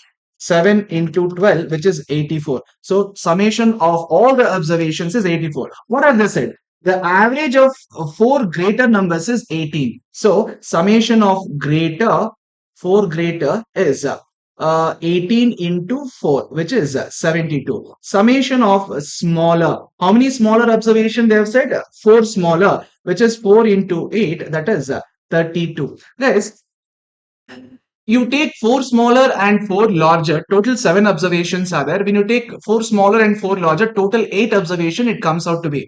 Guys, that means in 4 smaller and 4 larger, you have taken one observation common. That is the in between observation. Yes or no? Guys, if I take 1, 2, 3, 4, 5, 6, 7 observation. So sum of 4 smaller is this. Sum of 4 larger are this, right? So if I take up these two sums, definitely I have added the middle observation twice. So why? If I add these two, I get 104, which becomes definitely more than the total sum. I mean 84. So how much more? 20 more. Definitely the middle observation is 20. The middle observation is 20. How much ever extra, that is because of you're adding middle observation how many times? 2 times. It has to be added only once. The extra whatever we get, that is 20. That is what is the middle observation. So option D is the right answer. Is this clear? Moving on to the next question, that is question number 78. Yeah, question number 78. If the sum of the 10 values is 20, that means summation x is 20 and n is equal to how much? 10. And sum of the squares is summation x square is 80. They're asking us to find SD. Guys, whenever summation x square and x bar and summation x are given, what's the formula of SD? Summation x square by n minus x bar the whole square. Guys, what is x bar? Summation x by n. 20 by 10 is 2. So x bar is 2. Yes or no? Now summation x square value you plug in, which is 80. Type 80 divided by number of observations is 10, which is 8, minus x bar value is 2. To the square is 4. Press equal, you get 4. Take the root of it, which is 2. So SD of these observations is 2. Option B is the answer. Guys, it's a direct question. Laddu question it is. Right? If you know the formula, you should be able to solve it. Isn't it? Moving on to the next question, that is 79th one. The data set has the first 11 positive multiples of 6. That means 6, 12, 18, and so on. Find the interquartile range. Guys, what is interquartile range? Oh, sorry, semi-interquartile range. It is Q3 minus Q1 divided by Q2. Guys, definitely these observations are ungrouped data. So what is Q3, guys? 3 by 4 into n plus 1, the whole value. N is 11. 11 plus 1 is 12 into 3 divided by 4. That is ninth observation. And similarly, what is Q1? 1 by 4 into n plus 1, the whole value. If you simplify this, you get third observation. Guys, third observation is 80. That is Q1. Ninth observation, if I want to find out. Guys, don't you think this is an AP? Ninth observation means A plus 8D. D is 6 because the common difference is 6. So 8 into 6 plus what is A? 6 only, which is 54. So ninth observation is 54 and third observation is 18. So 54 minus 18 divided by 2, that is what is semi-interquartile range, that is 18. Option C is the right answer. Ninth observation is 54 and third observation is 18, right? So it is 18 is the right answer. Guys, moving on to the next question, that is question number 80. Question number 80. the number of tosses of a coin that needs to be needed, so that the probability of getting at least one head is 0.875. Guys, if I consider two tosses, what are the possible outcomes? HH, HT, TH, and TT, isn't it? This is the sample space. Now they're asking what? At least one head. What do you mean by at least one head? These three are the favorable outcomes. So 3 by 4, which is 0.75. But what is the probability they have given? 0.875. So definitely it is not two tosses. Now we have to consider three tosses. If a coin is tossed thrice, what's the probability of getting at least one head? At least one head is 1 minus probability of no head, isn't it? No head. So what is the probability of getting no head? All being tail. That means 1 by 8. So 1 minus 1 by 8 is 7 by 8. What is 7 by 8? 7 by 8 is 0.75. That means the number of tosses should be 3 only. That is option B is the right answer. Let's moving on to the next question. Two persons X and Y appear in an interview for the two vacancies for the same post. Two vacancies definitely means independent event. Two different people getting selected is independent. They have given P of A, they have given P of B. Guys, they are saying probability that none of them will be selected. That means A doesn't get selected and B doesn't get selected. A getting selected is 1 by 5, A is not getting selected is 4 by 5.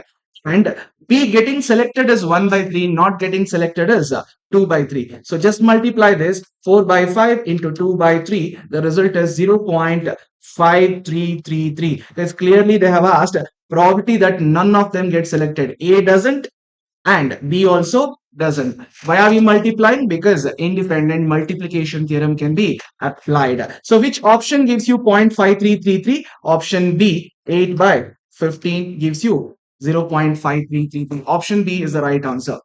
Guys, we have solved such questions in regular class, even in marathon classes. Yes or no? Moving on to 82nd question. The number is selected at random from first 50 natural numbers.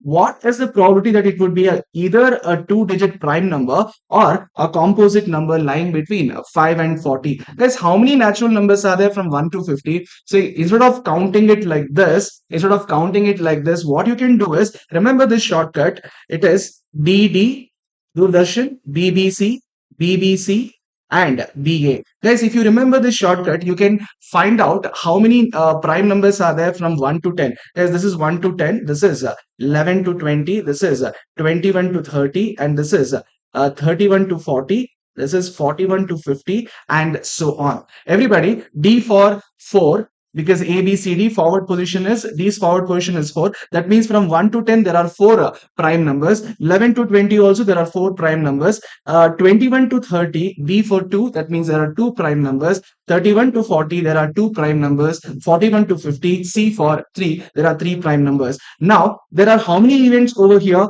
Two-digit prime number is one event, or means union. Composite number lying between 5 and 40. Guys, how many numbers are there? First of all, between 5 and 40. Between 5 and 40, there are 34 numbers. Yes or no? 34 numbers. Subtract these two. 35 you get, minus 1 you have to do if you want to find the number of numbers between the two given numbers. Subtract the two, just subtract 1 from it. So number of numbers is 34. Out of 34, how many are prime numbers? You have to exclude that prime numbers. You get, what is it called as?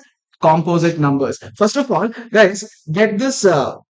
That means number of two-digit prime numbers. Guys, two-digit prime numbers from 1 to 50. Should I be considering this? Definitely no. That means D should be excluded. Because two-digit prime number means it starts from 11 onwards. So I have to take these categories. Yes or no? Because up to 50 it is. So that means D for 4. 4 plus B for 2 plus B again 2 plus C 3, right? C is 3. So that means there are 11 prime numbers from where? From 11 to 50, there are 11 prime numbers, isn't it? So D is 4 plus B is 2 plus again B there is 2 plus C is how much?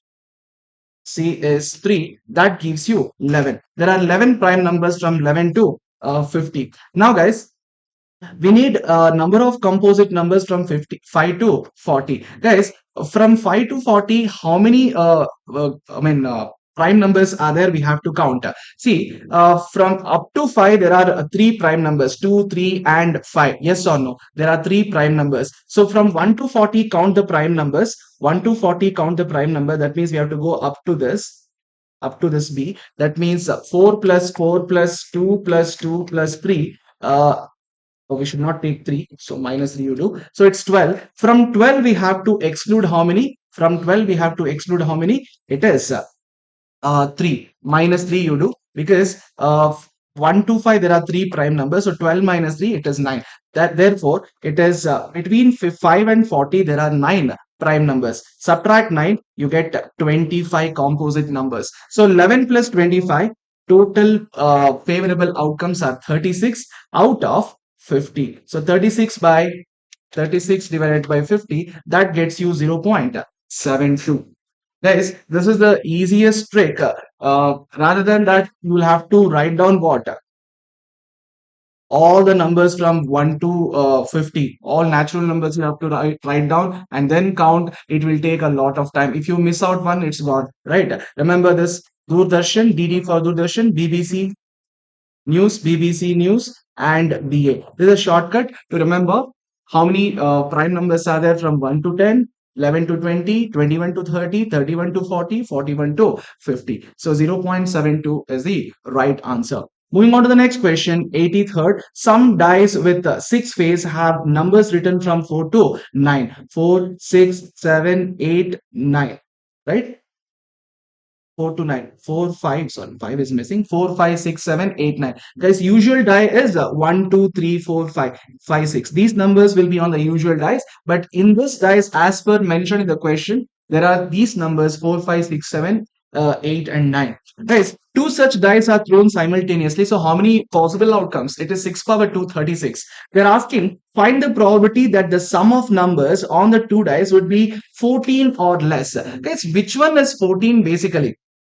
14 is obtained by doing this 9 plus 5. Yes or no? Same way here, 2 plus 6. That means 8. Please understand, 14 can be related to 8.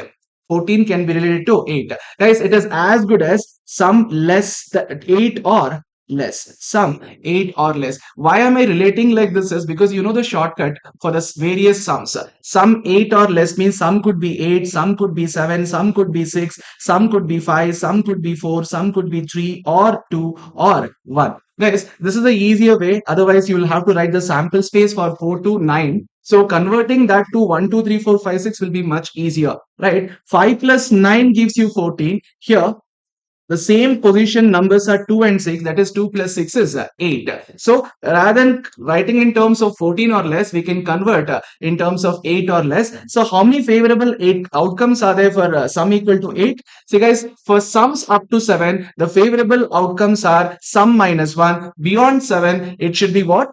13 minus the sum. See guys, how many favorable outcomes for 8? It is 13 minus 8, 5. But up to 7, sum minus 1, which is 6. Sum minus 1, which is 5. Sum minus 1, 4. Sum minus 1, 3. Sum minus 1, 2. And sum minus 1, 1. Because there's no sum 1. Minimum sum is 2. Now all we need to do basically here is add all these favorable outcomes. So it becomes 26, isn't it? If you add these number, you get 26. So 26 divided by 36, what is it?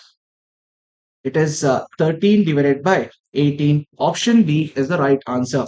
Guys, moving on to the next question. Question number 84. Three components A, B, C are manufactured separately and then assembled into finished product. While producing the three component, it is found that 5% of component A, 4% of component B, and 1% of component C are defective. What is the probability that assembled product is free from defective? What do you understand by free from defective? No defect from component A, no defect from component B, no defect from component C. Guys, component A has 5% defective. That means no defect is 95%. That means 0.95. Component B has 4% defect. So non-defect obviously becomes 0.96. Component C has 1% defective. That means no defect means 0.99, 99% without defect.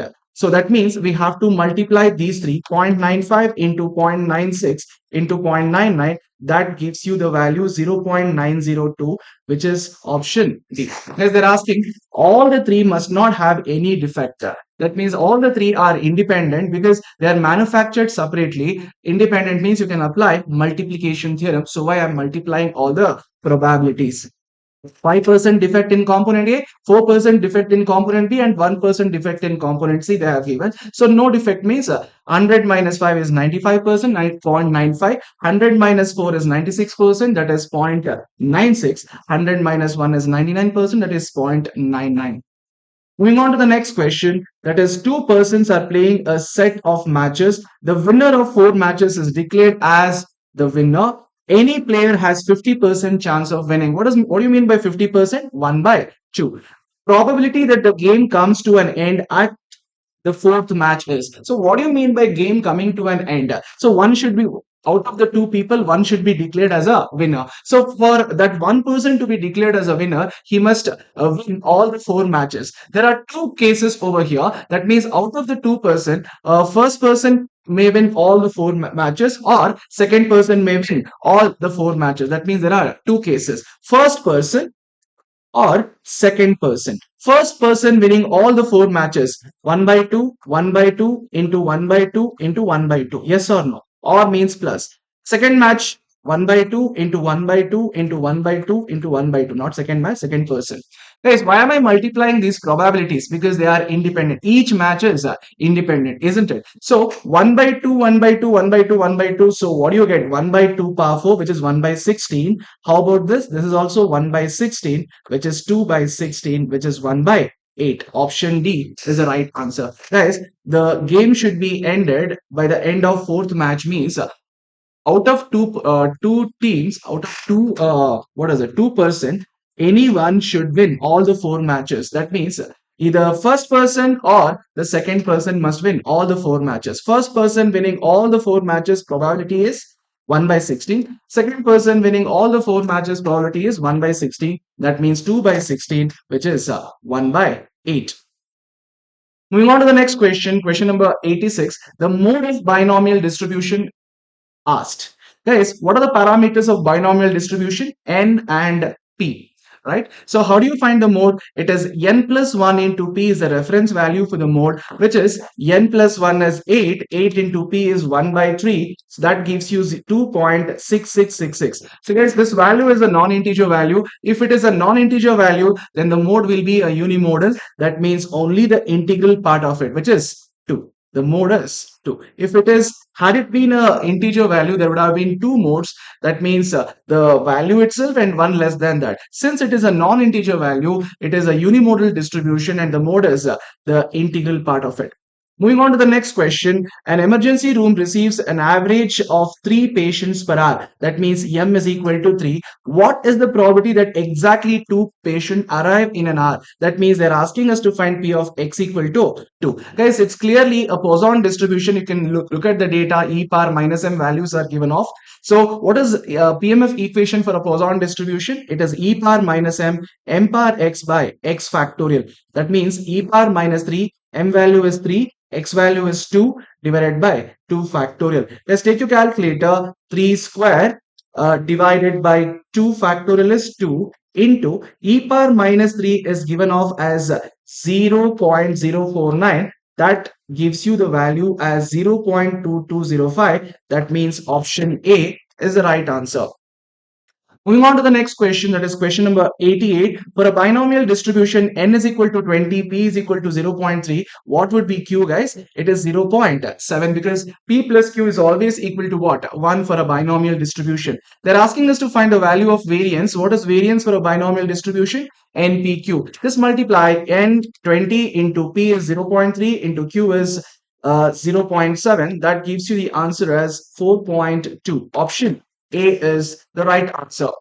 Guys, moving on to the next question. It is given that X has a normal distribution with the mean 0 and the standard deviation as 1. Guys, any normal distribution which has a mean as 0 and standard deviation as 1 is said to be what? Standard normal distribution. You can draw a standard normal distribution and the value of mean equal to 0 for this, and it lies at the center. Guys, they're asking us to find the probability from 0 to 1.5. That means let me mark 1.5 somewhere here, right? This probability is what they are asking us to find. Yes or no? And they have given this probability from minus 2 to minus 1.5 is 0.05. Guys, where will be minus 2? Somewhere here. And minus 1.5 will be somewhere here. Yes or no? This probability is given to be how much? 0.045. Yes or no? Now, guys, can you tell me what is this probability is from 0 to minus 2, minus 2 to 0? What is this probability? Guys, they have said from minus 2 to 2 is 0.95. Obviously, from minus 2 to 0 and 0 to 2, since it is symmetrical, both are equal. That means 0.95 divided by 2, which is 0.475. That means the area from minus 2 to z equal to 0 will be 0.475. Just that I have to subtract 0.045 from it to get this area which I am shading. That means from minus 1.5 to 0, if I want to find the area, 0.475 minus 0.045, if I do that, I get 0.43. Guys, this black portion which is I've shaded is 0.43. Don't you think whatever the area from minus 1.5 to 0, the same is the area from 0 to 1.5 because it is symmetrical. So the answer is option D is the right answer. Clear? Moving on, 90th question. The probability mass function of a distribution is given below in a tabular form. Guys, don't you think this distribution is symmetrical? Right. Around this maximum value, we can see these two values are same and these two values are same. For a symmetrical distribution, mean, median, mode, all the three are equal. They lie at the center. What is the central value? 2. So median, they have asked, it is nothing but 2. Be it even mean or mode, it will be 2 only. Moving on to the next question, that is 91st. For a group of students, the sum of the squares of the difference in ranks for maths and physics is found to be 60. That means summation d square is given to be what? 60, which is 120 times of the rank correlation. Guys, rank correlation, let us say sum x. So for summation d square to be 120 times of this x, definitely x should be 0.5. Yes or no? Or 60 divided by 120, if you do, you get the value of r. See, if summation d square is 120 times of r, definitely r is summation d square by 120. So r value is 0.5. So we got the value of r. They're asking us to find the number of students. That means n value. So what is rank correlation coefficient formula? 1 minus 6 into summation d square divided by n cube minus n. Guys, all that we need to do is hit the options. If I hit option A, 8, so 8 cube, type 8 press into equal to twice minus 8, take it up, divide equal, and then into 6 into summation d square is how much? 60. Make this negative by pressing plus or minus, add 1 to it. It is 0.28 something. Definitely it's not the right answer. If I hit 9, if I hit 9, 9 press into equal to twice for cubing it, minus 9, take it up, divide equal, multiply with 6 first, into 6, multiply with summation d square 60 and make it negative by pressing plus or minus, add 1 to it. That gives you the answer as 0.5, which is given as 0.5 only. That means option C is the right answer.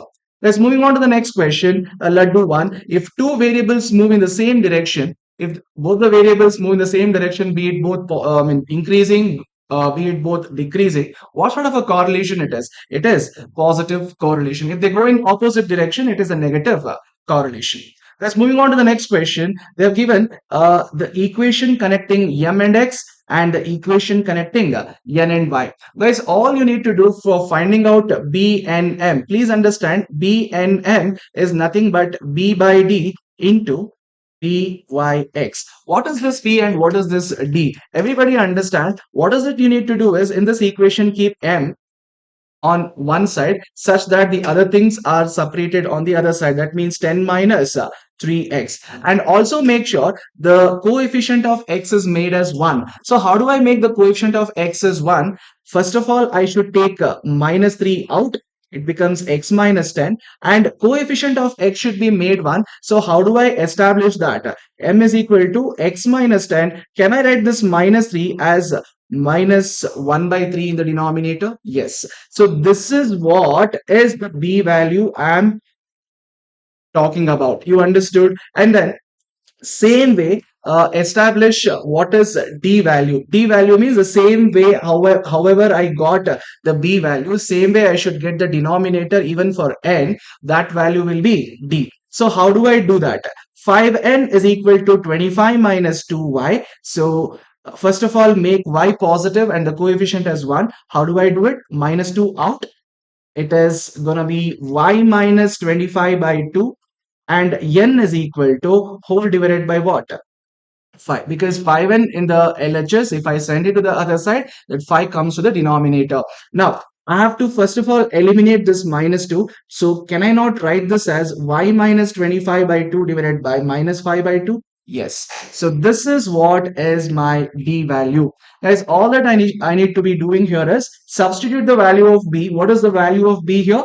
Minus 1 by 3 divided by value of d is minus 5 by 2 into b by x is given to be 0.8. Everybody, minus minus get cancelled. So 2 goes up and multiplies with 1. 1 becomes 2 divided by 3 5s are 15. So 2 by 15 it is into zero point 0.8. That gives you 0.106. Option C is the right answer. Is that clear, everybody? Moving on to the next question. Question number 94. If regression coefficient b by x is greater than 1, definitely regression coefficient bxy should be less than 1 only, because r is the root of bxy into byx. If byx is greater than 1, bxy has to be less than 1 to make the result which is less than 1 or equal to 1. Please understand, r value lies between minus 1 and plus 1. So that means it cannot be greater than 1. Which one cannot be greater than 1? Bxy cannot be greater than 1 because b by x is greater than 1. So option B is the right answer. Moving on to the next question, that is 95th. The sum of the squares of the differences between the two ranks awarded by the two judges on 10 candidates is given to be, is what they're asking. If the rank correlation is 0.8, so they're asking summation d square value. So R value is given off. So 1 minus 6 into summation d square divided by n cube minus n. Everybody, what you can do, the unknown over here is what? Summation d square. Send everything else on the other side. So how do I establish that? First of all, R value is given to be what? 0.8. And then my plus 1 is transposed to the other side, becomes what? Minus 1. Clear? So 1 is successfully transposed. Now this n cube minus n, guys, that has to be cross multiplied into, what is the n cube? Guys, 10 cube is 1000. 1000 minus 10 is 990. So multiply 990. Now, the 6 has to be divided. Divided by 6 you get minus 33. What is left out on the right hand side? Summation minus summation d square. Both the side minus minus cancel. So summation d square is 33. Guys, we have discussed similar kind of a question in marathon. Yes or no? So what is the answer for this? Option D, 33. Moving on to the next question. Two indices, that is current on base and base on current, should be reciprocal of each other. Guys, it's like P01 into P10. Reciprocals means the product should be equal to 1. What sort of a test it is? It is a time reversal test. Moving on to the next question, 97. There is summation P naught Q naught is given and summation P1 Q naught is given. They're asking cost of living index. Yes, when this data is given, what is the appropriate CPI? That itself is cost of living index. So which formula connects these two? Definitely it is last year's index, because last year's index is based on what? Base year quantity, because Q naught is given over here. So what's the formula for last year's? Summation P1 Q naught upon summation P naught Q naught into 100. Everybody, 178.6 divided by, what is P naught Q naught given? 160.7 into 100. So that gives you 111.13. So option A is the right answer. There's 98th question. Which sampling technique can be used for the construction of index numbers? It is random sampling, because random sampling, the probability of choosing each and every individual is what? The same. It takes each and every observations equally. Consider it gives the importance to each and every observation equally. So therefore, it should be a random sampling only. As moving on to 99th question, what's that they're asking us to find? In real terms, an employee should get following amount as an additional amount to maintain his previous standard of living. Guys, you can see 25,000 is made to 37,250. But how much it should have been as per the increase in prices? You see, the CPI has increased from 125 to 196. So base year is 125, current year CPI is 196. So what is the value of K? Current year CPI by base year CPI, which is 196 divided by 125, that fetches you 1.568. Guys, even the salary also should become so many times. Yes or no? Multiply that with 25,000, you get, this should have been the current year salary. 39,200 should have been the current year salary to maintain the same standard of living for the increase in prices that is incurred over here. Have you understood? So please understand, 39,200 is the current year, should have been the current year salary, but it is made to be 37,250. Subtract 37,250 from it, you get 1950. So it should have been given extra 1950 to maintain his same standard of living. That means option B is the right answer. Moving on to the last question. If the consumer price index is 750, and the purchasing power of money of 1 rupee is what? Yes, consumer price index, current year CPI is given. What is the base year CPI if not given? It is to be taken as what? 100. So how do I find out PPM? Purchasing power of money 1 by K. What is K? Current year CPI by base year CPI, that is 750 divided by 100. Take it up. How do I take it up? Divide equal. So I get 0.1333 rupees. Now they're asking us in terms of what? Paise. So multiply that with 100. It is 13.33 paise. That means option C is the answer. Hope it is clear. Right? So that's all is a complete paper analysis of this paper, September 2025. So guys, I would say around 10 questions are not as usual, but 90 remaining 90 questions are pretty straight. Yes or no? These kind of questions we have often solved in the class and also in the marathon also, right? So hope this is helpful.